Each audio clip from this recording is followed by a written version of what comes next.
শিক্ষার্থীদের ডাকা অসহযোগ আন্দোলনে দেশের বিভিন্ন জায়গায় ব্যাপক সংঘর্ষ হয়েছে।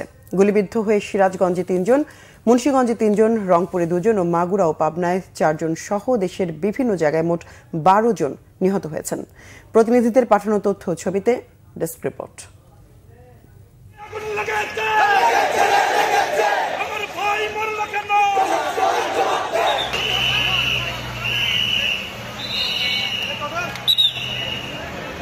সিলেটে পুলিশের সাথে আন্দোলনকারীদের দফায় দফায় সংঘর্ষ হয়।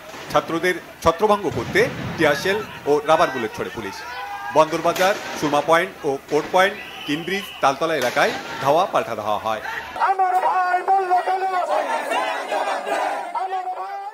সিরাজগঞ্জে ছাত্র জনতা বাজার স্টেশন, পানির ফোয়ারা এলাকায় জড়ো হয়।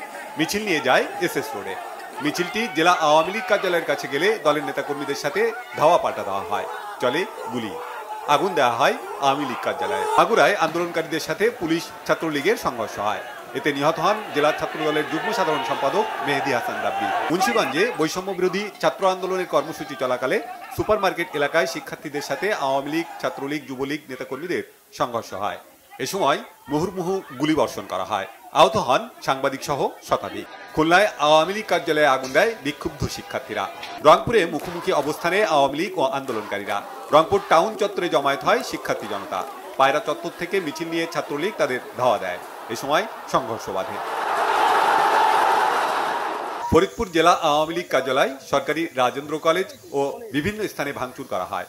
পরিস্থিতি নিয়ন্ত্রণে সাউন্ড গ্রেনেড ও টিয়ারশেল ছোড়ে police. Bangla vision news desk.